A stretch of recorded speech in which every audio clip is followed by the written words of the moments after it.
तर या जेव्हा स्ट्रॉंग व्यक्तिरेखा एखाद्या करायला मिळतात तेव्हा तो सौम्य व्यक्तिमत्वाचा ठसा पुसणं त्या मनाने सोपं जातं. ही बाबुली ही जी व्यक्तिरेखा आहे दशावतारमधली, त्याला हा स्कोप आहे, हा वाव आहे. ते या डायरेक्टरला वाटतं की हा करेल म्हणून. सुलभा देशपांडे म्हणा नाही दिलीप करेल, दिलीप करेल ते अंगावरच पडलं. तसंच राजकुमार हिरानीला गांधी दिसले माझ्यामध्ये. लवलीन टंडन बोलतीये, तर तुम्हाला हॉलिवूडच्या एका फिल्ममध्ये काम करण्यात इंटरेस्ट आहे का? अच्छा, कोण डिरेक्टर कोण आहे? ती म्हणाली स्पिलबर्ग. कोण? मग त्यांनी पॉल म्युनीचं मला चरित्र दिलं आणि वरती लिहिलं होतं हसवापुसीला नम्र सलाम श्रीराम लागू. ते माझ्याकडे आहे. क्या बात आहे. हे माझं नॅशनल अवॉर्ड आहे.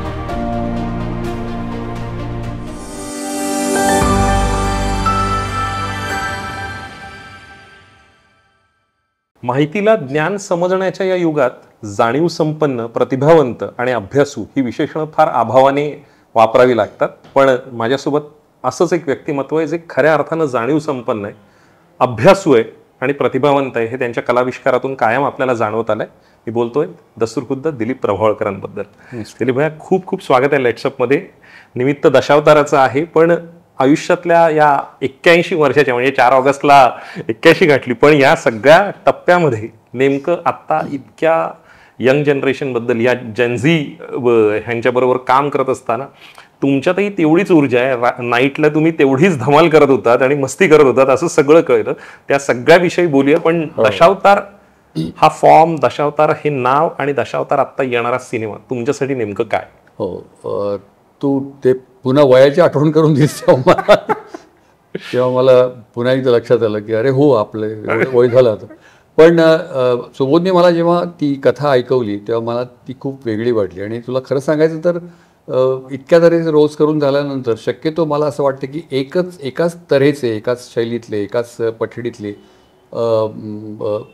त्या व्यक्तिरेखा पुन्हा पुन्हा केल्या जाऊ नयेत असं मला वाटतं. शक्यतो मी एका तऱ्हेचं असं रिपीट नाही करत. तर याच्यामधली ही व्यक्तिरेखा होती, अशी मी व्यक्तिरेखा केली नव्हती कधी. म्हणजे दशावतारामधला एक तर दशावतारा प्रकार अगदी खरं प्रांजळपणे सांगायचं तर मला खूप माहिती नव्हता, फक्त ऐक्यू माहिती होती. दशावतार नेमकं काय, दशावतार नेमकं कसा असतो, ती मंडळी काय करतात, तर हे मला माहिती नव्हतं. तर ती मला कथा त्यांनी ऐकवली तेव्हा ती मला खूपच इंटरेस्टिंग वाटली. तर हे काहीतरी वेगळं आहे, हे चांगलं आहे आणि हे आपण न केलेलं आहे आणि हे आव्हानात्मक आहे असं हे कुठेतरी आपल्याला एक तो फील येतो. मी आता इतकी वर्ष काम केल्यानंतर तर तो येतोच की आता काही करून बघण्यासारखं आहे आणि त्यातल्या शक्यता जाणवतात. म्हणजे हे तर काही याच्यातमधून चांगलं आव्हानात्मक निघू शकेल. तर तसं मला हे पहिल्यांदा ऐकताना वाटलं आणि म्हणून मी सांगितलं की आपण करूया म्हणून हे. आणि मग जे जसं करत गेलो, जसं त्याची तयारी म्हणा किंवा त्याच्या संबंधित जी मंडळी होती त्यांना भेटणं, वर्कशॉप करणं आणि प्रत्यक्ष ते दशावतार बघणं नेरूरच्या देवळामध्ये, हे खूपच म्हणजे एक नव्याने ज्ञान मिळवण्यासारखं होतं, नव्याने काहीतरी एक अनुभव मिळवण्यासारखं होतं. आणि मग नंतर तयारीला लागलो त्याच्या, म्हणजे काय करता येईल. आणि मला नेहमीच वाटतं मी या माध्यमातून वेगवेगळ्या फिरलो आहे. मूळचा मी रंगभूमीवरचा, मग टेलिव्हिजनमध्ये पण केलं आणि सिनेमात केलं. पण सिनेमामध्ये मला असं वाटतं की ते माध्यम दिग्दर्शकाचं आहे. त्याच्यामुळे मी एक ठरवून म्हणा किंवा एक दिग्दर्शकाला शरण जातो मी त्याला. मी तो आणि थोड्या अनुभवानंतर मला असं दिसतं की त्या नवीन जनरेशनबद्दल म्हटलं की पहिल्या काही दिवसात म्हणा किंवा पहिल्या काही शॉर्ट डिव्हिजनमध्ये म्हणा की आपल्याला अंदाज येतो की आपण आता कोणाबरोबर काम करतोय. नाही, आपण एवढ्या अनुभवानंतर नक्की जाणवतं. हां, मला असं वाटलं की सोबतची खूपच चांगली तयारी होती त्या संहितेची पण, म्हणजे स्क्रिप्टची मागणी जी आहे ती, आणि दिग्दर्शकांनी त्यांनी खूप विचार केलेला होता. तर अशा तऱ्हेच्या विचार केलेल्या, म्हणजे तयारी केलेल्या, मेहनत केलेल्या, त्याच्यामुळे कष्ट केलेल्या दिग्दर्शकाबरोबर काम करायला मिळणं हे मला असं वाटतं की मी स्वतः नशिबात समजतो. मी आता काहीतरी मजा येणार आहे असं असं सुरुवातीला कळतं. या सगळ्यामध्ये इतके वेगवेगळ्या पद्धतीची पात्र साकारणं, त्या व्यक्तिरेखा कानात नेमकं त्या कुजबुजतात त्यांचे लुक्स किंवा काय, तुम्हाला एका वेगळ्या पद्धतीचं तशा अर्थाने काय म्हणतो आपण प्रॉस्थेटिक मेकअप ह्या सगळ्याने एक वेगळा गेटअप ह्याला एक आणि प्रभावळकरांचा म्हणजे अनेक चेहरे आणि त्याच्यामधला असणारा तो मुखवट्याच्या पलीकडे गळून पडणारा तुमचा असा चेहरा हा कायम त्यात इतका एकजिन्सी होतो की तो कधी तद्रूप झाला हे कळत नाही. ते हां, पण याच्या आधी पण मी सांगितलं होतं, मला वाटतं रिपीट करायला असं हरकत नाही, की मला म्हणजे मला कॉलेजमध्ये असताना माझे मित्र म्हणायचे की तुझी पर्सनॅलिटी किंवा तुझं व्यक्तिमत्व हे फसवं आहे म्हणून. म्हणजे तू ते वन ॲक्ट प्लेमध्ये कॉलेज रुईला होतं PSC पर्यंत, एकांकिकांमध्ये किंवा याच्यामध्ये कॉलेज डेला वगैरे गेला होतो मी. तू असं काही करशील असं आम्हाला वाटलं नव्हतं. ते मला ऐकून बरं वाटलं. म्हणजे आपण एरवी ॲक्टरचा मुखवटा घेऊन जगत नाही, आपण वावरत नाही, हे एका अर्थी मला एक्साइटिंग वाटलं. म्हणजे आपण अरे हाच आहे का तो, असं लोकांनी म्हणावं, ते चकित करणं. तर ते पुन्हा पुन्हा असं मला वाटतं की माझ्या बाबतीत घडत आलं. आणि मी म्हटलं त्याप्रमाणे माझी एक सौम्य व्यक्तिमत्व माझं आहे. तर या जेव्हा स्ट्रॉंग व्यक्तिरेखा एखाद्या करायला मिळतात तेव्हा तो सौम्य व्यक्तिमत्वाचा ठसा पुसणं त्या मनाने सोपं जातं. असं म्हणजे हे जेवढ्या त्याच्यात मोठं वाक्य आहे तुम्ही जे म्हणालात ते. तर ते आता हसवापसी समजा मीच ते लिहिलेलं, माझ्यासाठी लिहिलेलं होतं की माझ्यातल्या थोड्याशा लेखकांनी माझ्यातल्या जे काय माझी कुवत असेल किंवा माझी जी काय असेल त्या ॲक्टरसाठी लिहिलेलं ते होतं की आपण करून बघूया वेगवेगळे. तर आपण जर वेगवेगळे रोज करू शकतो ते एकच नाटक का करू नये. तर ते सगळ्याच पर्सनॅलिटी त्या स्ट्रॉंग होत्या. त्या चिमणराव असेल, तो चायनीज वांटून पिनपिन असेल, नाना कोंबडीवाला असेल, तो कम्प्लीट अष्टांगाने वक्र, किंवा माझी जुळी बहीण दीप्ती प्रभावळकर पटेल लुंबुंबा असेल, किंवा कॉलेजमधला बॉबी मॉड असेल, किंवा 89 वर्षाचा सिंगर ॲक्टर असेल कृष्णराव हेगडे. हे सगळे 6 स्ट्रॉंग कॅरेक्टर्स होती. तेव्हा मला त्याच्यामध्ये स्वतःला त्या ॲक्टर्सना सामावून घेणं, व्यक्तिरेखांना, ॲक्टर्सना नव्हे, व्यक्तिरेखांना सामावून घेणं, हा खेळ खूप गमतीचा वाटायचा, खूप एक्साइटिंग वाटायचा, खूप चॅलेंजिंग वाटायचा, आव्हानात्मक वाटायचा प्रत्येक प्रयोगाला. तर तसं ते मला असं वाटतं की याच्यामध्ये ही बाबुली ही जी व्यक्तिरेखा आहे दशावतारमधली, त्याला हा स्कोप आहे, हा वाव आहे की ते वेगवेगळ्या अवतारांमध्ये, तो विष्णूच्या अवतार जे आहेत त्या वेगळ्या अवतारांमध्ये तो जातो. आणि नेहमीचा बाबुली आणि अवतारांमधला बाबुली हा खूप वेगळा आहे. तो अगदी खूप सुबोधनी दाखवल्याप्रमाणे खूप असा थकलेला, खूप लोक त्याची टिंगल करतात, पण त्याच्या आविष्कारावर प्रेम करतात. म्हणजे तो जे काही दाखवतो स्टेजवर तो कम्प्लिटली वेगळा असतो. म्हणजे तो असं त्याची चैतन्य मूर्ती असतो तो, असं त्या कुठल्याही एका अवतारामध्ये गेला की. तर हा जो फरक आहे तो दाखवणं मला खूप एक्साइटिंग वाटलं. म्हणजे हे करण्यासारखं आहे असं वाटलं मला. आणि गुरु ठाकूर होता मदतीला. म्हणजे गुरु ठाकूरनी संवाद केले. आम्ही परत गंगाधर टिपरे सिरियलला पण होतो एकत्र. नारबाची वाडी त्यांनी लिहिला होता आणि याच्यात तो कामही करत होता आणि संवाद त्यांनी लिहिली होती, गीतं त्यांनी लिहिली होती. त्याच्यामुळे तोही होताच. म्हणजे मी बोलतोय ते बरोबर. आणि सुबोधलाही तिथली माहिती आहेच. मालवणी, खानवली, केळूस वगैरे त्या गावांची. तर ते कुठल्या तऱ्हेने बोललं जावं आणि त्या तऱ्हेचे मालवणी ॲक्सेंटचे किंवा कोकणी सुद्धा त्या तऱ्हेचे रोज मी आधी केलेले आहेत. म्हणजे नारबाची वाडीमध्ये होतोच, विटी दांडूमध्ये, पण विटी दांडूमध्ये असं कोकणी बाज नव्हता, पण कोकणात शूट झालेला. पण सुधीर भटनी प्रोड्यूस केलेला एक सिनेमा होता, त्याच्यामध्ये सगळी स्टार कास्ट होती, आपली माणसं. त्याच्यामध्ये मी अशोक सराफचा मी बाप होतो. तो खूप गोव्याचा होता, पै नावाचा. तर ते कम्प्लीट तो आणि ते सार्काझम अंडरकरंट इतका स्ट्रॉंग होता त्या कॅरेक्टरला. संजय सुरकर डायरेक्टर होता. तर तो कम्प्लीट कोकणी हे होतं. त्याच्यामुळे मी त्या ॲक्सेंटची, त्या एकूण याची मला सवय होती मालवणी. तर ते खूप मजा आली. म्हणजे त्याच्यात एक वाचिक अभिनयाचं सुद्धा एक वेगळं आव्हान होतं, वाचिक अभिनयाचं आणि दिसण्यातलं रूप ज्याला एक हे म्हण. त्याच्यामुळे सगळंच वाचिक, अंगिक, आहार्य, सात्विक हे सगळ्या 4ही अंगांचे तुमच्या मागण्या होत्या तुमच्याकडनं.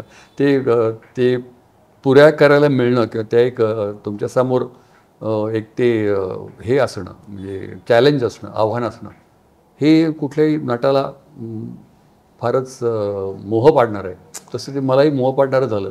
आणि सुबोधच्या मी म्हटलं त्याप्रमाणे ही अख्खी टीमच खूप चांगली होती सुबोधची. सुबोध काय, सुजय काय प्रोडक्शनमधले, ओमकार काय, ही सगळी टीमच चांगली होती. आणि नेहमी कुठल्या दिशेने सुबोधने विचार केलेला आहे त्या बाकीच्यांनाही माहीत असायचं, त्याच्या असिस्टंट्स नाही. तर त्या सगळ्यांची मदत झाली मला. मी ते त्या सुरुवातीला चाचपडत तयारी करताना नेमकं हे बाबुली कसं करता येईल. आणि मग मी त्या डायरेक्टरला फोन करून विचारायचो मी. नाही माझ्याबद्दल विजय केंकरे एकदा म्हणाला होता की भाषणामध्ये, मी समजून चाललो की ते गौरवपर आहे. तो म्हणाले की मी खूप सिनियर ॲक्टर्सना दिग्दर्शन केलेलं आहे, पण माझ्या मते म्हणजे त्याच्या मते सर्वात मोस्ट इन्सिक्युअर ॲक्टर हा दिलीप प्रभावळकर आहेत. असुरक्षित ज्यांना वाटतं आणि त्यांची ती असुरक्षितता दिसत नाही पण ती असते अस्वस्थ, ती त्यांनी बरोबर ओळखलं. तर ती इथेही होती. पण ती हळूहळू मला असं वाटतं की जसं जसं मी करत गेलो बाबुलीची तयारी, तर ती मग तिथे पहिल्या शॉटला मी बाबुली म्हणून म्हणजे बाबुली म्हणून मी ते कॅरेक्टर असल्याचा एक काय म्हणतात त्याला पूर्णत्वाला तयारी झाली. सर्कल कम्प्लिशन मी हे केलं, म्हणजे प्रयत्न केला की हा आता पूर्ण बाबुली आहे. कारण ती जसा स्कोप की जसा वाव तुम्हाला जशी संधी तुम्हाला नाटकात असते की तुम्ही करत जाता, ते पात्र विकसित होत जातं, ते डेव्हलप होत जातं, ते अधिक घडत जातं. तसं सिनेमात नसतं. तसं सिनेमात तुम्ही कुठल्याही क्रमाने सीन्स करता. बरोबर. त्याच्यामुळे तुम्ही पहिल्या शॉटला जेव्हा जाल तो सीन नंबर 26 असू शकतो, तर त्याला तुम्ही कम्प्लिटली तयार असायला लागतात. अगोदरचा प्रिल्यूड काय आणि हो, ती तयारी तुम्हाला तुमच्या प्रिपरेशनचं काय महिनाभर आधी तुम्ही कराल त्यातच करायला लागते. नाटकाचा तो एक ॲडव्हान्टेज असतो, म्हणजे ती घडत जातं नाटक आणि त्याला सलगता असते तर ते आव्हान असतंच. मी कुठल्याही पहिल्या शॉटला मी गेलो आणि मला काय कॅरेक्टर माहित नाही, आता हळूहळू मला मिळत गेलं 2 आठवड्यात, मग आधी काय केलं तसं होऊ देता कामा नये, त्याचा प्रयत्न बाबुलीच्या वेळेलाही केला. आणि बाबुलीचा एक खूप मी अजूनपर्यंत न केलेले असं मला असं वाटतं की अनेक पैलू, अनेक छटा, अनेक बारकावे शेड्स त्याच्यामध्ये बाबुलीमध्ये होत्या की ज्या आणि करता त्या मग आपल्याला अधिकाधिक फुलवत जातात ती कॅरेक्टर म्हणून. तर ते सगळी प्रोसेस, ती प्रक्रियाच खूप इंटरेस्टिंग आहे. नाही निश्चित तुम्ही बोलत असताना मला तुम्ही जे म्हणालात मगाशी की विजय केंकरेंनी म्हटलं इन्सिक्युअर, तर तशा अर्थानं खऱ्या अर्थानं ते कॉम्प्लिमेंट. तो काय म्हणाला की हे त्यांनी त्याच्या वडिलांनी माझं एकुलतं एक नाटक दिग्दर्शित केलंय, सूर्याची पिल्ले. ओरिजिनल कास्टमध्ये आम्ही होतो. हां, म्हणजे आम्ही 4 सूर्याची पिल्ले होतो. सगळ्यात मोठे माधव वाटवे, मग बाळ कर्वे, मग मी, मग मोहन गोखले, असे 4 भाऊ. तर त्यावेळेला दामू केंकरे केले. पण विजयकडे मी 7 ते 8 नाटकं केली आहेत. त्याच्यामुळे त्याला मी आता तर पत्रापत्री सुरू पत्रापत्री सुरू. तर त्याला मी त्याचं म्हणणं की मलाही लक्षात नव्हतं की तो म्हणाला हे रात्री अपरात्री फोन करतात. आणि मला असं तसं काय रात्री अपरात्री करत नाही. त्याच्यामुळे तसं मी सुबोधला तसा त्रास नाही दिला. पण मी त्या शंका विचारत होतो, पण त्या शंका जेन्युइन असतात, खऱ्याखुऱ्या असतात की मला ते एक कुतूहल असतं व्यक्तिमत्वाचे, काय म्हणायचं त्याला, कंगोरे पैलू. व्यक्तिमत्वाची कवाड किंवा ते दरवाजे उघडायच्या चाव्या लावायचा प्रयत्न असतो. निश्चित. मला त्याच्यावरून आठवलं की सुनीताबाईंना एकदा बोलताना ऐकलं आणि त्यावेळेला सुनीताबाई म्हणालेल्या की तुम्हाला दिसणारे पुलं हे स्टेजवर जे पुलं जे वेगळे आहेत आणि त्यांची एन्झायटी, त्यांची तयारी, त्या सगळ्या गोष्टींच्या प्रोसेसमधली असणारी इन्सिक्युरिटी आणि ते आम्ही अनुभवलेलं आहे. तर त्यामुळे ती तयारी किंवा काय, तर मला असं वाटतं की ते खऱ्या अर्थाने इथे ती इन्सिक्युरिटी टेक्निकली जे म्हणताय ती तुम्हाला तंतोतंत लागू पडते. त्यामुळे ते निश्चित तुम्ही म्हणालात ती गौरवपर आहे का, ती अस्वस्थता असतेच. मला असं वाटतं की अमित की म्हणजे तयारी करताना अस्वस्थता असते, ॲक्टिंग करताना, अभिनय करताना एक आव्हान असतं, नंतर एक तुम्हाला उत्सुकता असते की हे कसं रिसीव्ह होईल, आणि जर ते यशस्वी झालेलं असेल तर समाधान असतं. तर या टप्प्यावरून जर तुमचा रोल गेला, तुम्ही गेला, तुमची व्यक्तिरेखा गेली, तर तुम्हाला भरून पावलं असं मला वाटतं. म्हणजे अस्वस्थता, आव्हान, उत्सुकता, प्रतिसाद कसा येईल आणि मग समाधान, हे असं या 4 टप्प्यावरून मला असं वाटतं की आपल्या ॲक्टरचा किंवा अभिनेत्याचा प्रवास जातो, कुठलाही जायचा जातो. तर तो तसाही माझा आता हे 2 टप्पे झाले, आता तिसरी उत्सुकता आहे. म्हणजे लोक हे त्याला प्रतिसाद आपल्या दशावताराला कसा देतात, आणि तो उत्तम झाला तर मग समाधान मिळेलच. नाही, निश्चितच असं मला वाटतं. म्हणजे ते आता ट्रेलर टीझर याच्यामधून ते कुतूहल आणि त्या सगळ्या गोष्टी फार इंटरेस्ट बिल्ड करणार आहे. त्यामुळे समाधानाच्या पारडाकडे झुकणं हे जरा निश्चित आहे असं मला वाटतं या सगळ्याकडे. यामध्ये दिलीप भैया, तुम्ही मगाशी रुईयाचा विषय काढलात. केमिस्ट्रीमधून पदवी आणि त्यानंतर पदव्युत्तर बायोफिजिक्स, त्यानंतर फार्मा कंपनी, BRC आणि मग अभिनय.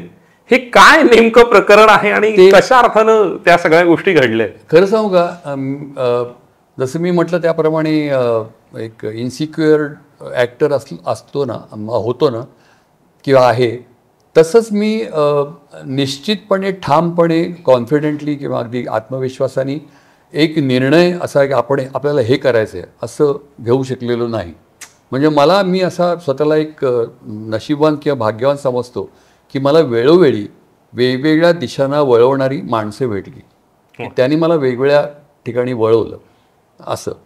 तर हे माझं तर सायन्सचं समजा, तर सायन्स मी तुला आश्चर्य वाटेल, खूपच वैयक्तिक किंवा की व्यक्तिगत स्वरूपाचं हे मी सांगतो तुला की ही आवड होती मला पहिल्यापासून, अभिनयाची आवड होती. पण ते फुल टाईम मी करिअर करीन असं मला कधी वाटलं नव्हतं की माझं हे करिअर होईल, सायन्स बाजूला पडेल. कारण सायन्सची मी तू आता म्हणाल तसं रुईयाला मी इंटर कॉलेजमध्ये प्राईज वगैरे घेतली. इंटर कॉलेजला रुईयाला मला ॲक्टिंगचं प्राईज मिळालं होतं, सिरियस वन ॲक्ट प्ले केला होता. ते BSc पर्यंत केमिस्ट्री केलं मी. त्याच्यानंतर मी टाटा रिसर्च सेंटरला बायोफिजिक्समध्ये MSc केलं, मला फर्स्ट क्लास होता. आणि मग मी 1 वर्ष ॲटॉमिक भाभा अणुसंशोधन केंद्रामध्ये रेडिएशन टेक्नॉलॉजी डिप्लोमा केला. तर त्यावेळेला माझं स्वप्न म्हण, महत्त्वाकांक्षा म्हण किंवा एक काय उद्दिष्ट म्हण हे होतं की संशोधन करायचं. Tata institute of fundamental research TIFR जे आहे तिकडे, तर तिथे जाऊन करायचं. आणि त्याचं कारण म्हणजे सब्जेक्ट मला आवडतो होतं. तिथले एक तिथे प्रोफेसर होते ते मला सिद्दीकी म्हणून, ते मला खूप आवडायचे. त्यांच्या हाताखाली रिसर्च करायला मिळालं तर. आणि ती वास्तू आवडायची की 3 बाजूला समुद्र आणि TIFR कुलाव्याला बघितलं तिथे. असं तिकडे जागा नव्हती, त्याच्यामुळे मी फार्मास्युटिकल कंपनीमध्ये नोकरी केली. तर असं सगळं सायन्सची बॅकग्राऊंड, तिथे नोकरी चांगली होती मला, म्हणजे केमिस्ट होतं मी तिथे. आणि हे चालू होतं माझं सगळं. तर मला माझे वडील, मी व्यक्तिगत स्वरूपाचं म्हटलं, ते वडील माझे सगळे धावपळ माझी बघायचे. तर वडील माझे आर्ट्सचे होते, म्हणजे ते एल्फिन्स्टन कॉलेजमधनं इंग्लिश आणि संस्कृत घेऊन MA झालं त्यावेळेचे. तर ते माझी धावपळ बघायचे. तर मला एकदा हळूच, ते खूपच मृदुभाषी आणि मितभाषी होते. असे मला अगदी सॉफ्टली म्हणाले की दिलीप, तुला खूप याच्यामध्ये तुझी धावपळ चालली आणि नाटका बिटकामध्ये तू ही करिअर का नाही करत अशी. हे त्यांनी मला त्यावेळेस सांगितलं. लोक म्हणतात अभ्यास कर आधी मग बाकीचं कर. ते बाबांनी मला अगदी वेगळं सांगितलं की, ते म्हटलं अहो बाबा, माझी एवढी सायन्सची करिअर आहे, हे कर, आणि हे अत्यंत बेभरोशाचं फील्ड आहे, हे मी त्यांना सुनावलं सगळं. म्हणजे घरात नॉर्मली परिस्थिती असते ती विरुद्ध. वडिलांनी सांगायला पाहिजे, मी त्याला सांगितलं अहो पण ते बेभरोश. त्यावेळेला TV वगैरे आला नव्हता एवढा, असं TVचं इतकं नव्हतं झालेलं. स्पॉन्सर्ड सिरियल्स अमुक तमुक असं काही नव्हतं. हे अगदी ह्याचा काय भरोसा नाही, आणि एवढं मग करिअरचा उपयोग काय एवढा हे करून आणि इतकं चांगल्या नोकरी करून, असं मी त्याला सुनावलं. आणि मी तो निर्णय खूप उशिरा घेतला. मी जेव्हा माझं हसवाबसवी नाटक मी लिहिलेलं, दिग्दर्शित केलेलं, प्रोड्यूस केलेलं, 6 रोज केलेलं, जेव्हा ते क्लिक झालं आणि त्याचे खूप प्रयोग झाले, तेव्हा मग मी बायकोला सांगून अमुक तर मग आता फुल टाईम होता मी झालो. तर ते बघायला वडील नव्हते. त्यांनी हे आधीच पुढचं बघितलं होतं की हा बहुतेक ही करिअर करणार. तर ती हाऊस जी होती, ते त्याचा व्यवसाय खूप उशिरा झाला. आणि ते हे घरून मला हे पहिला मी म्हटलं त्याप्रमाणे या दिशांना वळवणारे किंवा एक अंदाज घेणारे ते होते आधी बाबा होते. त्याच्यानंतर मग हे टप्प्याटप्प्यावर वेगवेगळे लोक मला भेटत गेले. तसं तुमचं जिव्हाळ्याचं फार वेगवेगळे हे आहेत, पण डॉक्टर लागून सोबतचा असणारा काही आठवणी आहेत असं? हो, डॉक्टर लागूंच्या आहेत. कारण डॉक्टर लागू हसवापुसी नाटकाला जेव्हा आले ते मी तेव्हा मी खूप घाबरलो होतो. कारण मला स्वतःला हसावपसवीसारखं नाटक डॉक्टर लागू बघून हसतील का? आणि ते जर हसले नाहीत तर त्याचा परिणाम आजूबाजूला बसलेल्या लोकांवर होईल का? म्हणजे हे हसत नाही तर आपण कशाला असं काहीतरी वेगवेगळ्या शंका मला यायला लागल्या. म्हणजे ते खो हसता बसता काही डोळ्यासमोर येईना. पण त्यांना इतकं हसावपसं हे आवडलं नाटक ते, की त्यांनी आतमध्ये ते आले आणि त्यांनी ते म्हणाले की तू मला हे खूप प्रकार हा आवडला. त्यांनी मला पत्र पाठवलं वा. की हसावपसवीचा हा प्रयोग पाहणं म्हणजे अभिनयाचा वर्षभराचा अभ्यासक्रम पुरा करण्यासारखा आहे. वाचिक, अंगिक, आहार्य वगैरे अभिनयाचं सगळं इतकं दर्शन वगैरे असं ते आहे पत्र. ते एका खेळण्यावर छापलं आहे त्यांनी त्यांच्या परवानगीने, प्रकाशकाने, अक्षरने केलं. त्यांनी छापलं आहे ते. आणि मग ते म्हणाले की तुला मी एक कॅसेट पाठवतो, व्हिडिओ कॅसेट. आणि अलेक गिनेस नावाचा जो ब्रिटिश ॲक्टर होता, त्यांनी हॉलिवूडची एक फिल्म केली होती, काइंड हार्ट्स अँड कॉर्नेट्स मला वाटतं. त्याच्यामध्ये त्यांनी 8 रोल्स केले होते. ते तुला मी कॅसेट पाठवतो, ते पाठवली. मग त्यांनी पॉल म्युनीचं मला चरित्र दिलं. ह्याचा मी फॅन आहे म्हणाले, याच्यावर मी भक्ती करतो पॉल म्युनीवर, डॉक्टर लागू म्हणाले. आणि त्याचं मला त्यांनी पुस्तक चरित्र पाठवलं आणि वरती लिहिलं होतं, हसवापुसीला नम्र सलाम श्रीराम लागू. ते माझ्याकडे आहे. क्या बात आहे. हे माझं नॅशनल अवॉर्ड आहे. नंतर त्यांनी ते असं दिलं होतं. तर ते पॉल म्युनी ते माझ्याकडे आहे, पत्र आहे डॉक्टर लागूंचं. आणि ती अलेक गिनीसची कॅसेट त्यांनी पाठवली होती. ती बघून आयुष्यभराचं संचित आहे. आणखी एक पॉल म्युनीची फक्त एक गंमत सांगतो. पॉल म्युनीचं मी असं ऐकलं होतं की द गुड अर्थ नावाचा एक सिनेमा होता हॉलिवूडचा, खूप जुना, मी बघितलेला नाही आहे तो. त्यात त्यांनी चायनीज माणसाचा रोल केला होता पॉल म्युनीने. तर ते चायनीज माणसं बोलतात कशी, त्यांच्या बोलण्यातली लय कशी असते हे समजून घेण्यासाठी त्यांनी पॉल म्युनीने एक चायनीज नोकर गार्डनिंग करायला ठेवलं की त्याचं ऐकून हे करावं. आता मराठी ॲक्टरला हे असं शक्य नाही आहे करणं. ते हसावपसीमध्ये माझं एक कॅरेक्टर जे आहे ते चायनीजसारखं आहे. तर मला काही हे शक्य नव्हतं पॉल म्युनीसारखं. म्हणून मी वरळीच्या फ्लोरा रेस्टॉरंटमध्ये जाऊन चायनीज खायचो आणि चायनीज ऐकायचो. पण टाळा स्टाफ सगळा चायनीज होता. तर मी माझ्या परीने तयारी तशी केली. पॉल म्युनीनी तो हॉलिवूडचा ॲक्टर असल्यामुळे त्यांनी ती चायनीज नोकर ठेवून केली होती. ते पॉल म्युनी संबंधी एक आठवण झाली म्हणून. क्या बात. पण ते डॉक्टर लागूंचं ते चरित्र मी खूप जपून ठेवलेलं आहे. डॉक्टर लागून मला ते अवॉर्डसारखं डॉक्टर लागून दिल्यासारखं. एवढी मोठी प्रतिक्रिया आणि खुल्या मनाने दिलेली दाद. रत्नाकर मतकरी आहेत की ज्यांच्या संस्थेमध्ये मला अजिबात न शोभणाऱ्या, म्हणजे माझ्या एकूण व्यक्तिमत्वाला न शोभणाऱ्या आणि मलाही आत्मविश्वास वाटणार नाही किंवा मला स्वतःलाच वाटणार नाही विश्वास की मी असं रोल करू शकेन, अशा भूमिका त्यांनी मला दिल्या. की म्हणजे एक प्रोसेस ऑफ फाइंडिंग युअरसेल्फ, की तुम्हाला स्वतःला शोधण्याची प्रक्रिया ही मतकरींकडे सुरू झाली माझी. आईला मी हे पण करू शकतो. मी त्यातलं 2च फक्त तुला मी उदाहरणं देतो. ते अलबत्या नाटक करत होते मी, जो नंतर वैभव मांगलेने रोल केला चिटकीचा, तो ओरिजिनल रोल माझा चिटकीचा. तर त्यात मी एरवीच्या माझ्या ह्याच्यामध्ये चिटकीचं काही चिंतन एवढं सात्विक नसावं किंवा लांब नाक आहे किंवा आवाज कर्कश आहे की असं विचित्र काहीच नाही आहे, माझ्या सोबर दिसतो असं वाटतं.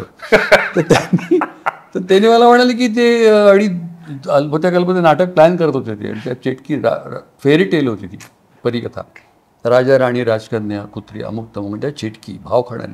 चिटकीचं पात्र खलनायिका होतं आणि ती वेस्टर्न लिटरेचरमधली विच आणि आपल्याकडे चिटकी याचं मिश्रण होतं.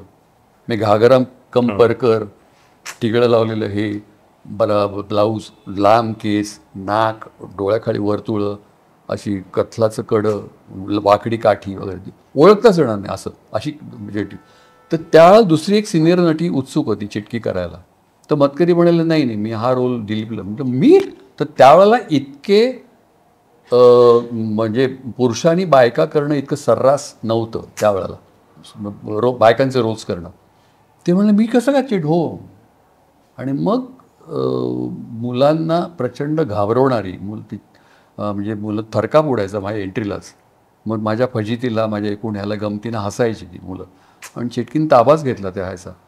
आणि ती इतकी इफेक्टिव्ह झाली की मग NCPH national centre for performing arts हे डॉक्टर अशोक रानडे यांनी त्यांच्या अभिनय संग्रहासाठी म्हणजे चेटकी माझी संग्रहित करून ठेवली. म्हणजे मला करायला लावलं आणि ती त्यांच्या आर्काईव्हमध्ये ती ठेवली.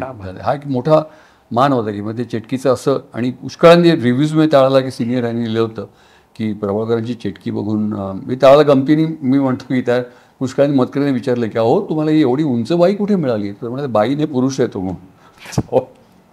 तर तिने पुष्कळाला ती चेटकी बघून ब्रिटिश रंगभूमीवरच्या मॅकबेथमधल्या चेटक्यांची आठवण झाली. ती असं ते तर सांगायचं होतं की त्यांना वाटलं की मी हे करीन म्हणून. तर मी जे म्हटलं की वेगवेगळ्या वळणावर मला वळवणारी माणसं भेटली त्यात मतकरी पहिले होते. दुसरं एक पोर्ट्रेट नावाची एकांकिका होती. अच्छा. मतकरींची स्वतःची लिहिलेली अप्रतिम एकांकिका आहे. तुम्हाला जरूर वाच. तर त्याच्यामध्ये एक कर्नल आर्मीतला युनिफॉर्ममध्ये स्वतःची पोर्ट्रेट काढून घ्यायला बसला आहे. आणि तो जवळजवळ मोनोलॉग आहे. मी तो डायलॉग्स पण नाही आहेत, मोनोलॉग आहे. त्याचं चित्र अतिशय हुशार. जो समोर बसलेल्या पोर्ट्रेट काढायला बसलेल्या माणसाच्या आरपार बघू शकतो आणि त्याचं करेक्ट व्यक्तिमत्व त्या चित्रामध्ये रेखाटू शकतो असा हुशार चित्रकार त्याच्यामध्ये आहे. आणि हा कर्नल बसलेला कर्नलच बोलतोय, दर्पानी बोलतोय, गर्वानी बोलतोय, अभिमानाने बोलतोय, कसा मी सक्सेसफुल, कसा मी यशस्वी आहे आयुष्यामध्ये. खरा तो नाही आहे, तो डिफिटेड आहे, पराभूत आहे. आणि हा खूप कमी बोलतो. आता इथे बघा, प्रकाशाकडे बघा, आता इथे बघा, थोडं वळा, आता उठला तर चालेल वगैरे, आता थोडं चेहरा वळवा, इतकं मध्ये मध्ये बोलतो. पण तो अतिशय हुशार, कमी बोलणारा, पॉझेसमध्ये निशब्दतेने अधिक काही सांगणारा असा चित्रकार आहे तो. तर मतकरीने तो रोल मला दिला आणि तो कर्नलचा रोल पर्सनॅलिटीचा रवी पटवर्धनला दिला, जो आरण्यकमध्ये तुला आठवत धृतराष्ट्र करायचा. भरदार आवाज, पर्सनॅलिटी चांगली, दांडगी, आर्मी ऑफिसरमध्ये उत्तम. 22 एंट्रीज होत्या वन ॲक्ट प्ले कॉम्पिटिशनला. Prestigious one act play competition होती ती एकांकिका स्पर्धा. 3-4 दिवस आधी रवीने सांगितलं की मी काही येऊ शकत नाही, मला काहीतरी प्रॉब्लेम झाला त्याला. मतकरीने म्हणलं मी नाही येऊ शकत. आता काय करायचं, एवढ्या जवळ आली एकांकिका आणि एवढं पाठ कोण करणार सगळं. मतकरी मला म्हणाले की तू कर. म्हटले मी आर्मी ऑफिसर कसं वाटेल, मी एक तर बारीक उंच आहे, त्यावेळेला माझी चिमटरावची प्रतिमा बरीच ही झाली, कॉमेडी. तर ते म्हणाले तू हे आव्हान तू हे कर आणि कर. आणि जे कम्प्लीट वेगळं. आणि मी चित्रकाराची भूमिका करणार होतो. ते मी 3 दिवस आधी मला सांगितलं मतकरींनी. मी पवार ड्रेसवाले म्हणून शबिलसच्या गल्लीत होते, तिकडे जाऊन मी आर्मीचा तो कोट घालून बघितला आणि असा आरशात स्वतःला बघितलं मी. ते आता मी आहे बारीक, म्हणजे हे ब्रॉड आहेत खांदे. तर ते म्हटलं इतकं वाईट नाही दिसत मी, असं मला आरशात वाटलं. आणि मग म्हणजे ओके असं. आणि मग मी ते केवळ बेअरिंगनी. तर मला स्वतःला असं वाटतं की याच्यात एक कसं आहे की तुम्हाला ती भूमिका पटली तर तुम्ही लोकांना ती पटवून द्यायला हवी. आधी तुमच्या त्या मनामध्ये, डोक्यामध्ये ती तयार होते आणि मग तुमच्या शरीरातून तुम्ही लोकांना ती ट्रान्सफॉर्म करता. आणि ती कपॅसिटी तुमच्यामध्ये तेवढी हवी. मी तुम्ही असं थोडंसं म्हणता येईल की तुम्ही स्वतःच सेल्फ हिप्नॉसिस करता, स्वतःचं संमोहन करता आणि मग प्रेक्षकांचं करता. तर तुम्हाला कन्व्हिक्शन असेल, तुम्हाला जर एक स्वतःचा विश्वास असेल की मी तसा आहे, मी रुंद आहे, मी धिप्पाड आहे, मी अमुक आहे, तर केवळ मी बेरिंगवर आणि आवाजावर मी खरंच बेसमधला आवाज लावला होता आणि त्याच्यामध्ये मी काम केलं. बाबा राणे म्हणून होता, त्यांनी तिचं चित्रकाराचे आणि आम्ही केलं. आणि त्या 22 ह्याच्यामध्ये मला बेस्ट ॲक्टरचं अवॉर्ड त्याच्यातून मिळालं. तर हा केवळ मतकरींचं लेखन, माझं हे सादरीकरण आणि कास्टिंग, म्हणजे मतकरींनी हा दाखवलेला विश्वास. तर हे 2च तुला उदाहरणं का दिली मी की मतकरीनं माझ्यातला एक असं वाटलं की हा करू शकतोय मी. पुढे मग मला असं वाटतं अमित की अनेक डायरेक्टर्सना माझ्यामध्ये त्या व्यक्तिरेखा दिसल्या. पण म्हणून मी जे म्हणतो ना की त्या लोकांनी मला वळवलं, मी काहीच केलं नाही. म्हणजे मी ती तयारी करून ते संध्याच्या नातीगोती असेल, तात्या विंचू असेल, तात्या विंचू होता. तात्या विंचूमध्ये महेश कोठारे, मी काय माझ्यामध्ये काय विलन्स आहे. मी दीपक शिर्के किंवा राहुल सोलापूरकर असे ते करू शकतात ना वेगवेगळ्या विचित्र नावाचे विलन्स. मी माझ्यामध्ये भोळा बाबडा चिमणराव असे असताना मला तात्या विंचू डायरेक्टली आणि तो हिट गेला. त्याचा मंत्र त्याचा तो मी काय केलं त्याच्यामध्ये तो मेकअप जो होता माझा सगळा केलेला, सोनेरी बाजांची कवळी होती, त्यात पिंजरलेले केस वगैरे जे काय होतं, आणि बेसमधला आवाज होता, आणि तो वाढला होता तो वापरला. बरं तात्या विंचूचा रोल तसा लहान आहे, पण तो मंत्र हे पोचला. ती या लोकांना माझ्यामध्ये ते कॅरेक्टर लकी आहे. पुन्हा आवड आहे तो अजय फणसेकर किंवा एन्काउंटरमध्ये की ती स्टोरी आहेच. म्हणजे आता ती टाळू शकत नाही. चौकट राजाची, चौकट राजामध्ये संजय सुरकरने मला आयत्या वेळा रोल बदलले माझे. म्हणजे मी तो परेशभाई करणार होतो आणि मी करणार होतो स्मिताच्या नवऱ्याचा. ते ह्या डायरेक्टरला वाटतं की हा करेल म्हणून. सुलभा देशपांडे म्हणे नाही दिलीप करेल ते अंगावरच पडलं. तसंच राजकुमार हिरानीला गांधी दिसले माझ्यामध्ये. मला म्हणायचं की मी जे मगाशी तुला म्हटलं की हे वेगवेगळ्या वाटांवर वळवणारी मंडळी मला भेटली, त्याच्यामध्ये ही मंडळी सगळी आहेत. ते मला हे असे वेगवेगळ्या टप्प्यांवर असे खूप आहेत तसे ते भेटत गेले. त्याच्यामुळे मला मग हे तुला रोजबद्दल सांगितलं, पण इवन वाटासुद्धा माझ्या बदलल्या. म्हणजे मी फार्मास्युटिकल कंपनीमध्ये नोकरी करत होतो. मी जे म्हटलं ना, वडील मला म्हणाले की तू फुल टाईम ॲक्टर का होत नाहीस, तर त्यावेळेला सुरुवातीला मग त्यातनं बाहेर काढणारे मला सुरेश खरे होते. कारण मला तिकडे त्यावेळेला माझी कामं खूप वाढली होती. म्हणजे मी सूर्याची पिलीमध्ये काम करायचो, गोवा हिंदू असोसिएशनच्या. पुण्याला प्रयोग करून यायचो आणि मी लॅबमध्ये काम असतं आणि तिथे काही कन्सेशन नव्हतं की कोर्ट इकडे खुर्चीला टांगून गेला आणि येतोय 4चा प्रयोग आहे, सर जा तुम्ही वगैरे, काही नाही. तिकडे चोख काम करायचं. शनिवार रविवारी बंद ऑफ असायचा. तर ते यायचो सकाळी 1:15ची ड्युटी असायची अंधेरीला. मी राहायचो दादरला. चिमणराव सिरियल चालू होती. चिमणराव सिरियलचं आमचं शनिवार रविवारी शूटिंग असायचं. एकदा भूताचा सिनेमा केला तो माझ्या, किंवा चिमणराव गुंड्यापो सिनेमा हा माझ्या लिव्हमध्ये केला, प्रिव्हिलेज लिव्हमध्ये. हां, ते हे सगळं चालू असताना बाबा बघत होते माझं. तर ते काय सांगतो मी, ह्याच्यामध्ये मी सगळे हे करत, तारांबळ सगळी होत होती, तारांबळ ती करत होतो. तर त्या ह्याच्यामध्ये मी एकदा हे टी व्हीवरची हे पण होते, टी व्हीवरच्या कार्यामध्ये मी काही वेळा स्किट्स लिहायचो आणि करायचो विनायक चास्करांकडे गजरा. तर विनायक चास्करांकडे गजरा लिहायचं काम आणि कॉम्पेरिंगचं काम वगैरे ते सुरेश खरे फार उत्तम करायचे, रिहर्सल्सला पण यायचे. तर त्यांनी नुकताच नॅशनल इन्शुरन्स कंपनीमधल्या त्यांची नोकरी, मोठ्या चांगल्या नोकरीचा राजीनामा दिला होता. ते फुल टाईम हे झाले ते राईटर. तर त्यांच्याकडे मी तिकडे जाऊन त्यांच्या प्रहसनात काम करायचं. तर त्यांच्याकडे माझी व्यथा बोलायचो सारखी.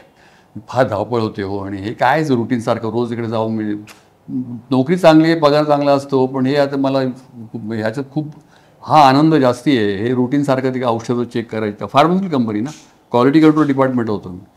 तर त्याने डोक्यात ठेवलं होतं. मग त्याने एका दिवशी मला काही दिवसानंतर मला ऑफर दिली, कम्प्लिटली लाईन बदलशील. म्हटलं काय. आता आमच्या ह्याच्यामध्ये मी रायलिस फार्मास्युटिकलमध्ये होतो. आमच्यामध्ये बेटर प्रॉस्पेक्ट्स म्हणजे हेक्स्ट, Glaxo, may and baker, park Davis वगैरे असे त्या कम्प्लीट लाईन बदलशील का. म्हणजे व्हिडिओ प्रोडक्शन हाऊस एक त्यांनी कंपनी सुरू करणार होते. तिकडे पार्टनर म्हणून जॉईन होतोस का, तुला हे सगळं करायला मी मोकळी देईन म्हणून. क्या तिकडे मग मी घरी बायकोचं वडिलांचं वगैरे मी त्यांना सांगितलं असं सगळं. आणि ते काहीही व्हिडिओ नुकताच सुरू झाला होता आपल्याकडे. अख्ख्या मुंबईमध्ये 5 की 6 व्हिडिओ एडिटिंग मशीन्स होती, त्यातलं एक आमच्याकडे होतं. हां, आणि मग मी नोकरी सोडून दिली आणि ती तिकडे करंजा. म्हणून मी सगळे नंतर पुढे सगळं ते फील्ड उघड झालं माझ्यासाठी. नाटक, टेलिव्हिजन मोकळेपणाने मी पुढे करू शकलो. आणि मग त्या कंपनीतर्फे आम्ही बऱ्याच काही गोष्टी केल्या. वसंतराव देशपांडेंची मैफल केली. ये जो है जिंदगी नावाची स्पॉन्सर सिरियल अत्यंत गाजलेली, तसं एडिटिंग आमच्याकडे झालं. हो, ती एडिटिंग आमच्याकडे व्हायचं. विद्याधर पाठारे आणि राजेंद्र वाघधारी एडिटिंग करायचे त्यावेळेला आमच्याकडे. मग आम्ही अण्णा हजारेंची राळेगण सिद्ध तिकडे डॉक्युमेंटरी केली. आणि सगळ्यात महत्त्वाचं प्रेस्टिजियस हे म्हणजे आम्ही सेंट्रल गव्हर्नमेंटमध्ये स्पोर्ट्सवरच्या एज्युकेशनल फिल्म्स केल्या. स्पोर्ट्स क्रिकेट आणि बॅडमिंटनवर सुरेश खरेंच्या आणि आमच्या त्या कंपनी. त्यांचे एक कझिन होते सामकरे, ते फायनान्स मार्केटिंग बघायचे. प्रोग्रॅमिंग आम्ही दोघे बघायचो. ओके. आणि मी मोकळा सुटलो होतो सगळं करायला. वा. आणि मग त्या स्पोर्ट्सवरच्या याच्यामध्ये डॉक्युमेंट्समध्ये how to play cricket, how to play badminton असं अगदी. तर त्यात सचिन तेंडुलकरनी कामगिरी कामं केली. कसं घडलं ते? म्हणजे तुम्ही आचरेकर सरांशी काय? खरे मला म्हणाले की मी राहतो शारदाश्रममध्ये. शारदाश्रमच्या समोर शारदाश्रम विद्या मंदिर आहे. शारदाश्रम विद्या मंदिरची टीम जी होती मुलांची, ती हॅरिस शीट गाईड शीट हे करणार होती, वर्ल्ड रेकॉर्ड करणारे तेंडुलकर आणि कांबळी. काय किती 600 किती आता मी विसरलो, 600 काहीतरी रेकॉर्ड होईल त्या दोघांचं स्टँड असं काही ते होतं. तर ती मुलं होती दोघांच्या पार्टनरशिपचा. तर मला खरे म्हणाले की जरा त्यांना विचार की ती डेमॉन्स्ट्रेशनसाठी आपल्या हाऊ टू प्ले क्रिकेटमध्ये डेमॉन्स्ट्रेशनसाठी मुलं कमी मिळतील का. मी त्यांना जाऊन भेटलो. ते म्हणाले की हो आम्ही करू ना प्रभावळकर, पण आम्हाला ग्राउंड नाही आहे. आम्ही शिवाजी पार्कला प्रॅक्टिस जातो, तुम्ही या तिकडे कामत मेमोरियलच्या विकेटवर. हां. तर मग तिकडे सर मी अजित नाईक म्हणून याचा कॅमेरामन टी व्ही सेंटरचा, आम्ही गेलो तिकडे. मग ते स्वतःच रोलर फिरवत होते, स्वतः पाणी घालत होते. आणि तिकडे ही मुलं सगळी अशी उभी होती. असं छोटासा 12.5 वर्षाचा बारीक कोरा पान कोरळ्या केसांचा सचिन तेंडुलकर, विनोद कांबळे होता 14 वर्षांचा. आणि असे ते खेळत होते. आणि मग ते आम्हाला हाऊ टू प्ले क्रिकेट सगळं ते त्यांनी सगळं डेमॉन्स्ट्रेशन दिलं. आणि आपण दिसतो कसे या आम्ही नंतर त्याचं एडिटिंग केलं संध्याकाळी. दिसतो कसे बघायला आमच्या एडिटिंग रूममध्ये ते माटुंग्याच्या मोगलेनमध्ये आले होते. मोगलेनमध्ये गोरेवाडी म्हणून आहे, तिकडे ते आमचे एडिटिंग कन्सोल होतं. तर तिकडे ते आले होते. आणि विद्याधर पाठारे आणि राजन वगैरे एडिटिंग करताना हे असे बसून बघत होते आपण कसे दिसतो स्क्रीनवरचं. पहिला अपीअरन्स अक्षरशः 3 ते 3.5 वर्षामध्ये हा इंडियन टीममधनं 16 वर्षाचा सचिन पाकिस्तानला गेला आणि अब्दुल कादीरला धोपटला. खरं हे भैया ते सांगायचं होतं की अशी गमतीशीर हे होते. चिमणरावची हिंदी आम्ही केलं, चिमणराव हिंदी. तर ती बाकी कास्ट तीच होती, फक्त मोरू मैना मोठे झाले होते आधीचे मराठीमधले, म्हणून आम्ही दुसरे घेतले. अशी सगळी प्रोड्यूस केली तिकडे. मग ते 7 वर्ष तिकडे होतो. आणि मग मी फुल फ्लेज ऍक्टर रायटर झालो. असं पण अशा वेगवेगळ्या सांगायचा मुद्दा काय की त्याच्यानंतर मला आता हे विनायक चास्कर. तर विनायक चास्करांकडे मी म्हणजे जसं याच्यामध्ये एक स्वतःला शोधण्याची प्रक्रिया होती बदकरींकडे, तर इथे स्वतःला सिद्ध करण्याचं मला हे आव्हान मिळालं चास्करांकडे. त्यांनी मला फुल फ्रीडम दिला, तू स्वतः लिही आणि कर. कारण मला अजूनही असं चास्करांच्या शेवटच्या वाढदिवसाच्या दिवसांपर्यंत म्हणजे तुम्ही तो ऋणानुबंध तेवढाही जपला. म्हणजे अंजलीने सांगितलं की तो गजराचा काळ होता, त्यावेळेला इतके सगळे गजरामध्ये नवीन विषयांवरचे मी लिहायचो. म्हणजे त्याला लेखक म्हणून पण मला वाव दिला, ऍक्टर म्हणून पण दिला. पण मी एकदा फक्त ओझर तर सांगतो तुला, म्हणजे मी हे चौकट राजा किंवा रात्र आरंभ किंवा नातीगोती नाटक, मतिमंद मुलाचा बाप, ही मतिमंदत्वाच्या किंवा मानसिक संतुलन बिघडण्याच्या विषयांवरच्या कलाकृती खूप नंतर केल्या. पण त्यावेळेला मी एक मुन्नीचा वाढदिवस म्हणून मतिमंद मुलीचा बाप तिचा वाढदिवस साजरा करतो कॉलनीत, असं एक स्किट लिहिलं होतं. त्यावेळेला खूप गाजलं होतं. त्याच्यानंतर मी slapstick comedy, silent slapstick comedy केली. Foreign film with English subtitles, म्हणजे अगम्य भाषेत मीन दयाडोंगरे बोललो आणि खाली सबटायटल्स यायची. म्हणजे जांभई दिली किंवा शिंका आली तर त्याचं ट्रान्सलेशन यायचं खाली. अशी गमतीचा प्रकार होता. ते चास्करांकडे केलं सगळं. 25 नावाचं एक मी लिहिलं होतं प्रहसन. त्याच्यामध्ये एकाच जोडप्याच्या 3 अवस्था होत्या. 25शीतलं हा, 50शीतला आणि 75ला वगैरे. त्यातला 25शीतला जो होता तो अतिशय सामान्य मिडिओकर सुमार वकुबाचा माणूस, पण स्वतः महत्त्वाची व्यक्ती असलेला सारखा वावरतो. ते झालं, ते खूप गाजलं. आणि तो 25शीतला तरुण बघून विजया जोगळेकरांनी सांगितलं तुम्ही चिमणराव कराल का. आणि मग त्यांनी मला चिमणराव केला. असे ते हे असे ही मंडळी मला अशी टप्प्याटप्प्यावर दीपस्तंभासारखी उभी राहिली. आणि त्यांनी संधी दिली म्हण, वाव दिला म्हण, वळवलं म्हण, काही म्हण. पण म्हणजे त्यांच्यामुळे मला ह्या एक हे करायला. आता त्याच्यानंतर मग मी काही त्याच्यात बरं करू शकलो असेल म्हणून त्या भूमिका गाजल्या. हे काय ही रुजुता, नम्रता आणि हे नेणतेपण पण फार महत्वाचं आहे. गमतीच्या गोष्टी बऱ्याच आहेत. ही मंडळी मला अशी भेटत गेली. नाही, ह्या सगळ्यात ह्या एवढं सगळं करत असताना अभ्यासपूर्ण काम करत सातत्याने राहणं आणि पुन्हा स्वतःला तावून सुलाखून पुन्हा ते तपासून पाहणं, ही कसं काय जपलंय? आणि त्यातली उत्स्फूर्तता महत्वाची की अभ्यासपूर्ण आणि तो स्टडी आणि अभ्यासानंतर येणारी प्रिटेन्शियस असणारी उत्स्फूर्तता महत्वाची वाटते? नाही, खरं सांगू का, हे अभ्यासपूर्ण वगैरे फारच मोठा शब्द आहे. मी म्हटलं त्या तुम्ही ज्या पद्धतीने नाही ह्याची तयारी अपुरी झाली आणि काहीतरी करायला हवी, व्यक्तिरेखा अशी नाही अशी मिळायला हवी, असं करता करता तयार झाली. आणि कधी कधी काही निमित्ताने होते ती. म्हणजे कधी कधी तुम्हाला त्या व्यक्तिरेखेचा आवाज मिळतो, कधी कधी मेकअपमुळे ती व्यक्तिरेखा मिळते. तर दशावतारला तसं झालं. दशावतारला बाबुली आल्यानंतर मी तारशात बघितलं बाबुली. गांधींचा मेकअप कम्प्लीट 2-2.25 तास लागायचे मेकअपला गांधींचा. तसं इथे बाबुलीच्या मेकअपला वेळ लागत नव्हता, पण अवतारांना वेळ लागत होता 1.5 तास. तर तो अवतार झाल्यानंतर मी जेव्हा समोर बघायचो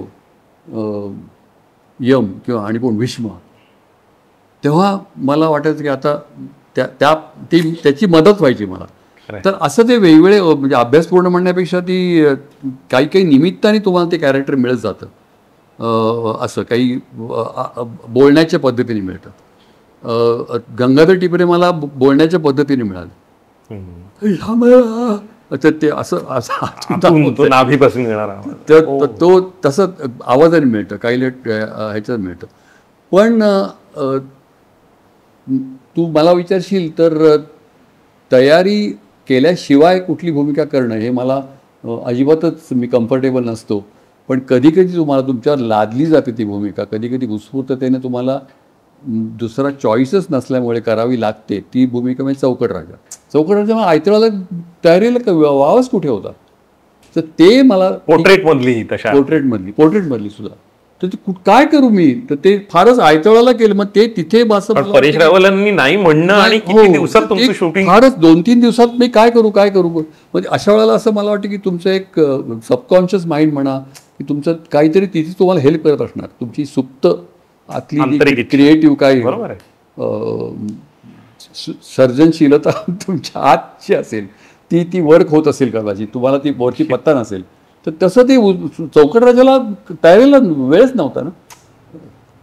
आणि ह्याला सुद्धा ते पोर्ट्रेटच्या ह्याला तर तसं ते होतं. ते अशा वेगवेगळ्या निमित्ताने अभ्यास किंवा तयारी म्हणू आपण तयारी ती वेगळ्या प्रकारे नाही हो. तुम्ही इतके नम्र आहात आणि इतक्या पद्धतीने त्याच्यामध्ये बोलायची पद्धत आहे. त्याचा मी म्हटलं त्याप्रमाणे वाचिक अभिनय, अंगिक अभिनय, तुम्ही अख्खी बॉडी चेटकीला अख्खी मुलांच्या नाटकामध्ये सगळं शरीर वापरलं जायचं.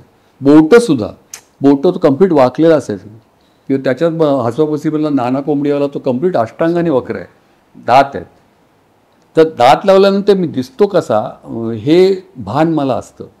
म्हणजे मी सांगतो त्याप्रमाणे मी अशा वेळेला या व्यक्तिरेखा तुम्ही जेव्हा करता तेव्हा ते मी सांगितलेलं आहे आधी पुन्हा रिपीट करतो की त्या 3 व्यक्तिमत्व तुमच्यामध्ये असतात. एक तुमचं स्वतःचं व्यक्तिमत्व जे मी म्हटलं त्याप्रमाणे नॉन कमिटल न्यूट्रल आहे, ते असतं. तुम्ही करता व्यक्तिरेखा ते व्यक्तिमत्व दुसरं आणि तिसरं म्हणजे तुम्ही स्वतःला बघत असता समोरून.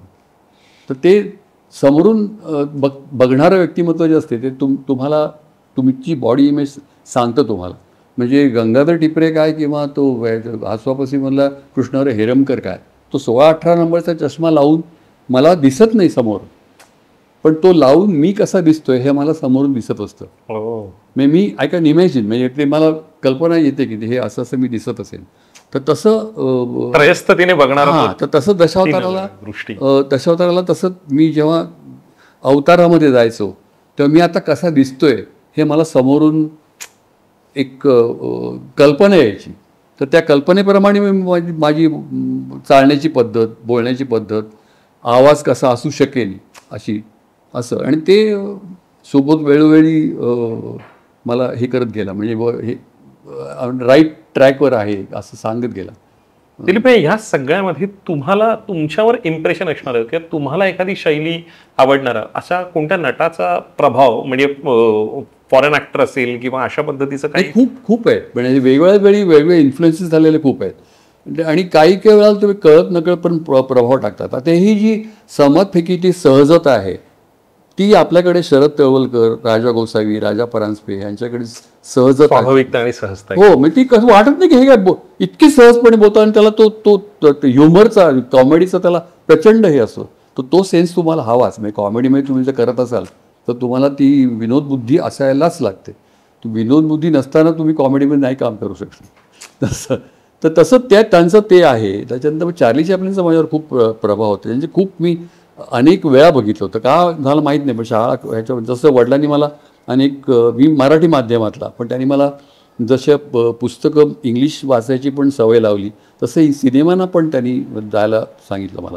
तर चार्ली चॅप्लिनच्या मी ह्या फिल्म पुन्हा पुन्हा बघितल्या.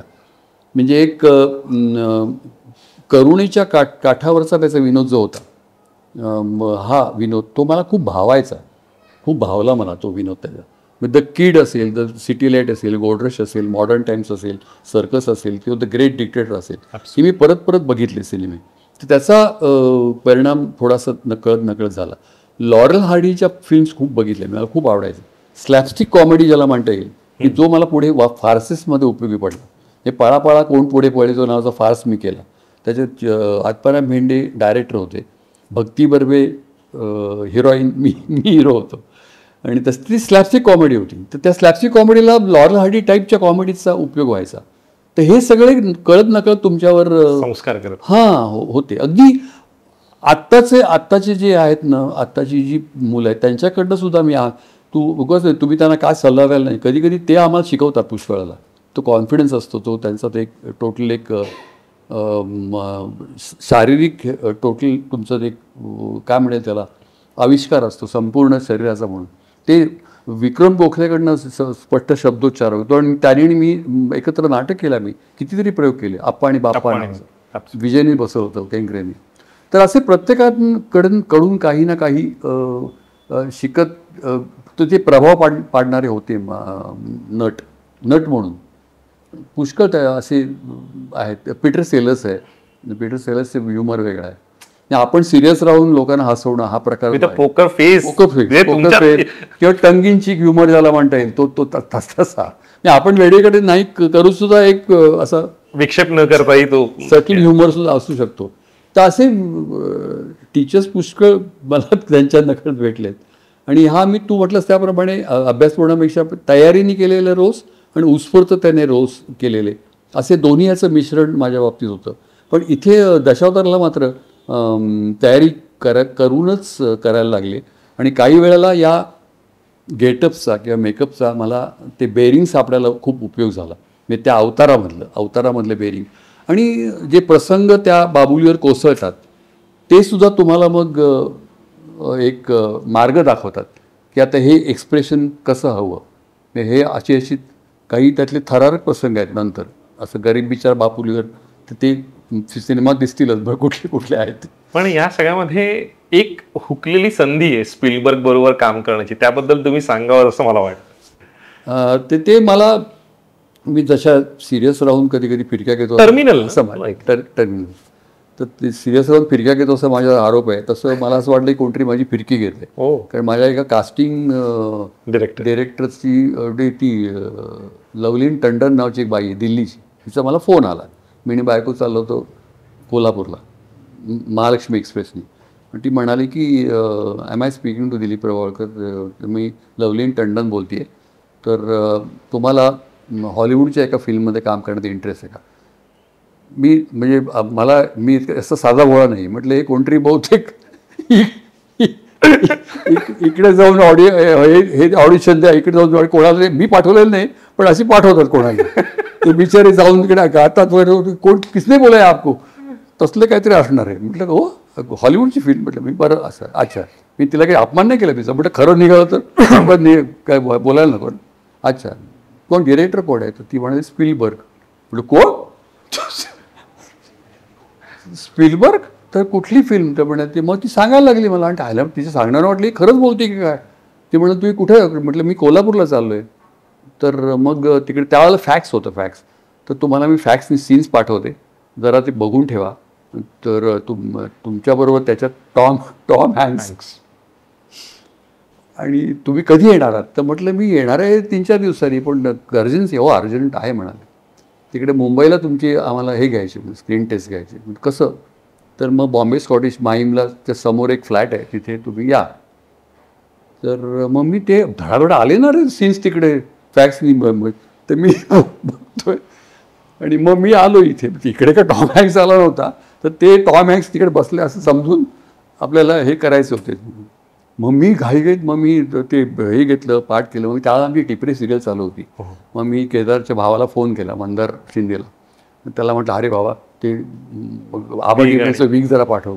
मग त्याने पाठवला. मी विदाऊट वीक, विथ चष्मा, विदाऊट चष्मा, असे वेगवेगळे त्या तऱ्हेने ते संवाद बोललो इंग्लिश. तिकडे तो बसलेला असतो आणि तो कॅमेरामन होता मराठी इथला, ते शूट करून पाठवणार होता. आणि ती चहा आणायला आत गेली. त्या मी त्याला विचारलं की का रे ते हे? तर म्हणाले साहेब हे सर तुमची चान्सेस बहुतेक आहेत, कारण ही खूप इम्प्रेस झाले तुमचे हे बघून, ही तुमचं नाव रेकमेंड केलं तिकडे. पण मी त्या वयाचं तो खूप एअरपोर्टवरचा त्याला टॉम हँक्सला मदत करणार, तो इलिगल इमिग्रंट आहे असं काहीतरी आहे, इलिगल इमिग्रंट आहे आणि त्याला मदत करणारा हा मेजर रोल होता इंडियन गुप्ता नावाचा. आणि तो त्याचा तो रोल होता. ते त्याच्यात पुष्कळ लोकांची मी घेतली टेस्ट, पण तुमचे काही रोज तिने बघितले होते पण टी व्हीवर वगैरे. ती कुठे मराठी नाटक बघणार, मराठीला तिला काय माहिती नव्हतं सिनेमा आणि मराठी. लवली टंडन दिल्लीची, तर ती म्हणाल तुम्हाला ती रेकमेंड बहुतेक. मी आतुरतेने वाट बघत होतो. आता मी परत सगळ्या स्पिलबर्गच्या सगळ्या फिल्म बघितल्या, शिंडलर्स लिस्ट आणि ते जॉज आणि हे आणि ते आणि सगळ्या बघितल्या मी, आणि आलाच नाही कॉल. आणि मग मी रागाने बघितलीच नाही फिल्म ती. मला कळलं की त्यांनी खरं त्या वयाचा काहीतरी मला 86 वर्षाच्या माणसाला तो रोल दिला असं मी ऐकलं. म्हणजे असं पण तर ती हुकलेली. पण मी त्याच्यावर एक लिहिलं होतं काहीतरी मला, हॉलिवूडची हूल या नावाने.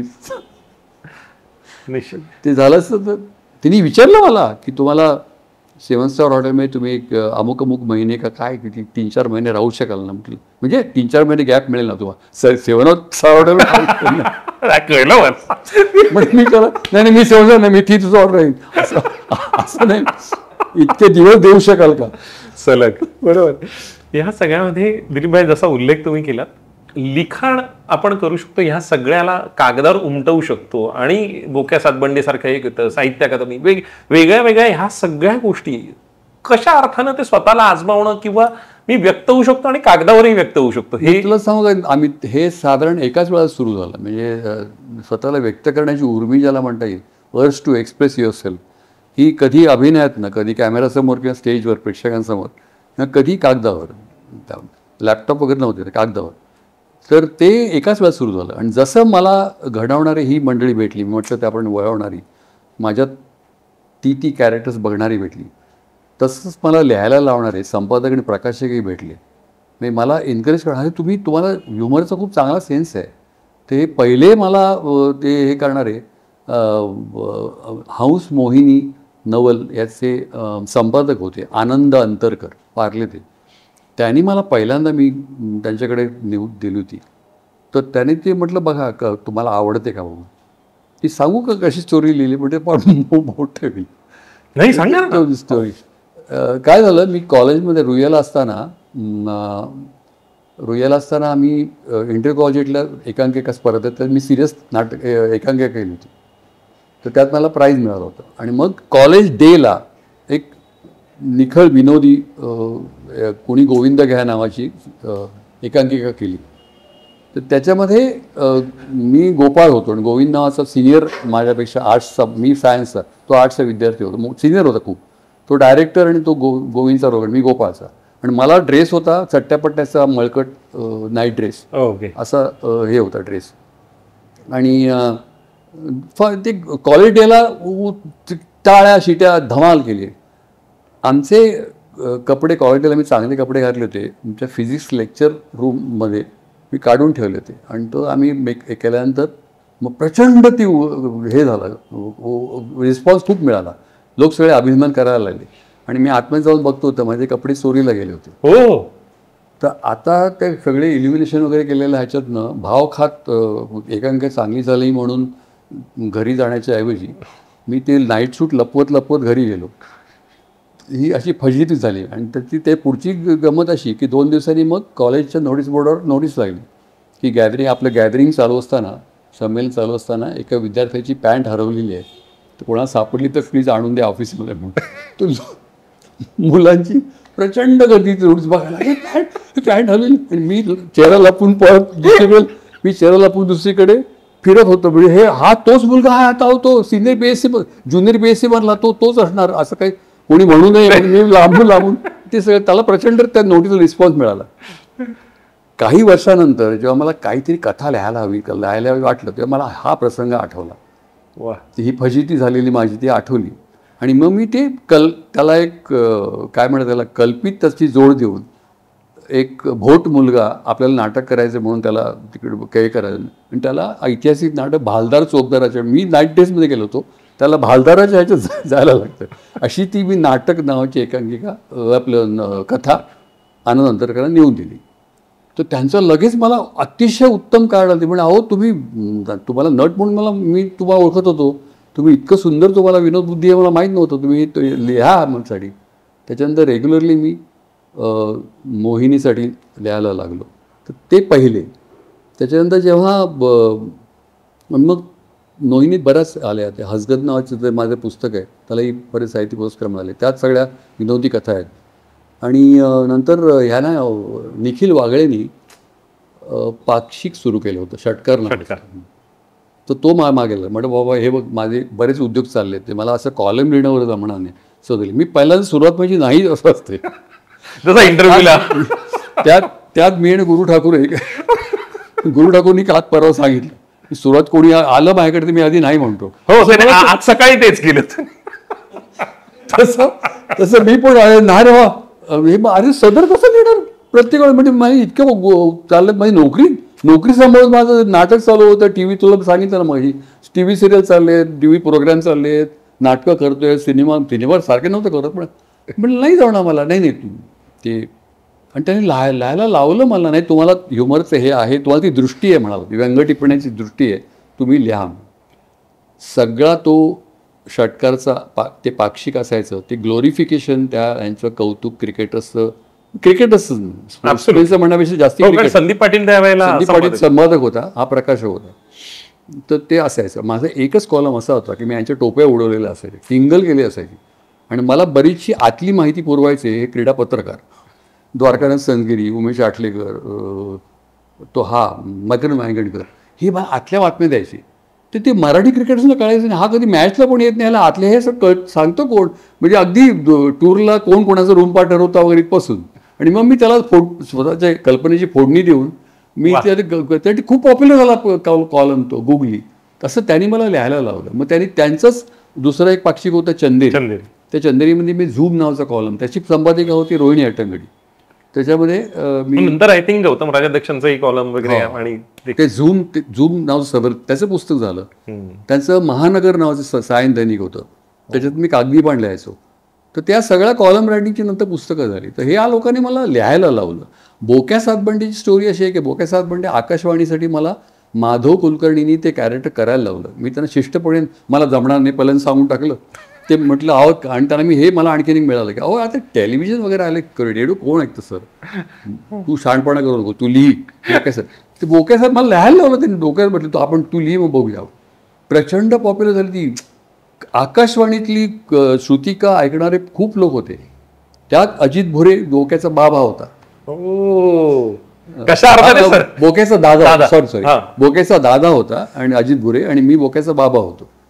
आणि माझी चिमणरावमधली आई जी होती सुलभा कोराने, ती बोक्याची आजी होती. असे आम्ही त्या आणि प्रचंड पॉप्युलरिटी. मग त्यांनी मला पत्र दाखवलं, ये इकडे बस, शिष्टपणे सांगतोस मला, रेडिओ कोण ऐकत नाही, इकडे बस. ही कुठली पत्र आहेत, गावची नाही आहेत, जिकडे टेलिव्हिजन आहे त्या शहरातली पत्र आहे ती, बघ वाच. आणि एवढी पत्र दिली मला. आणि मग ते श्रुतिका हे मला दिलीप माजगावकर जे राजू प्रकाशनचे आहेत ते म्हणाले प्रभावळकर, पुस्तकाच्या दुकानात जाऊन कोणी श्रुतिकांची पुस्तकं द्या असं म्हणत नाही, तुम्ही याच्या स्टोरीज करा. आणि मग त्या बोक्या सातबंडेच्या श्रुतिकांवरनं मी त्या अधिक फ्रीडम घेऊन खुलून जाऊन ते अशा त्याला एक दृश्यात्मकता येईल अशा स्टोरीज लिहिल्या. त्याच्या त्या पहिले 3 भाग मार्केटमध्ये आले. मला अगदी अभिमानाने यावेळेला सांगतो मी की त्याची आता 25वी एडिशन संपत आली. 25वी एडिशन. आणि 4थ्या आणि 5व्या भागासाठी मला ते साहित्य अकादमी पुरस्कार मिळाला. ते 10 भाग झाले. सांगायचं होतं की हे असे गंगाधर टिपरे सिरियल, तो माझा अनुदिनी कॉलम होता. तो कॉलम मला लिहायला लावला डॉक्टर अरुण टिकेकर.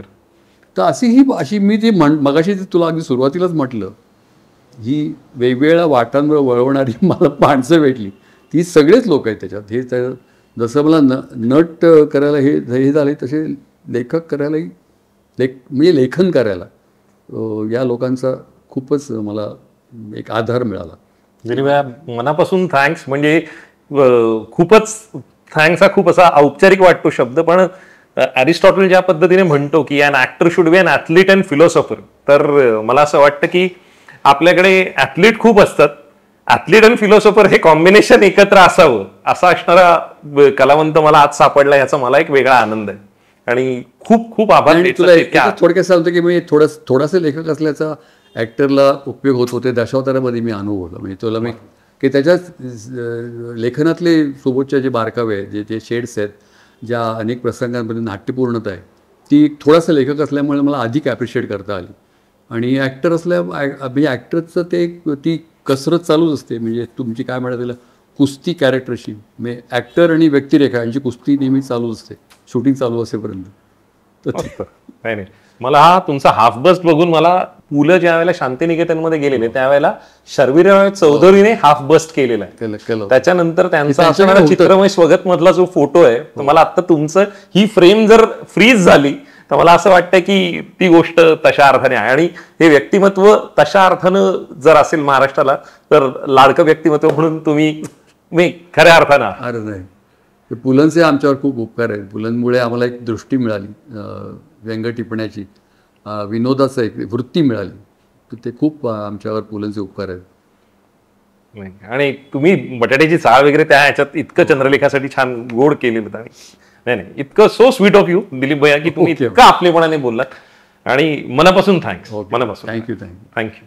सोशल मीडियाच्या भाऊ गर्दीत विश्वासार्हतेने चकाकणारे नाव म्हणजे लेट्सअप मराठी. सगळ्यांना, सगळ्या नागरिकांना ती स्पीच, ती लेट्सअप वरील मुलाखती म्हणजे विचारांचा खजिना. त्यानंतरच्या निवडणुकीमध्ये मला सोडून गेले. बातम्या केवळ वस्तुस्थिती सांगणाऱ्या, न प्रोपगंडा, फक्त जनतेचा अजेंडा. क्योंकि आने वाला कल जाने वाला है, जाने वाला कल आने वाला है. राजकारण, मनोरंजन असो की क्रीडा क्षेत्र, महाराष्ट्राची स्पंदने संवेदनशीलतेने टिपणारे माध्यम म्हणजे लेट्सअप मराठी. जगासोबत एक पाऊल पुढे राहण्यासाठी लेट्सअपचे ॲप, सोशल मीडिया आणि वेबसाईट सोबत कनेक्टेड रहा.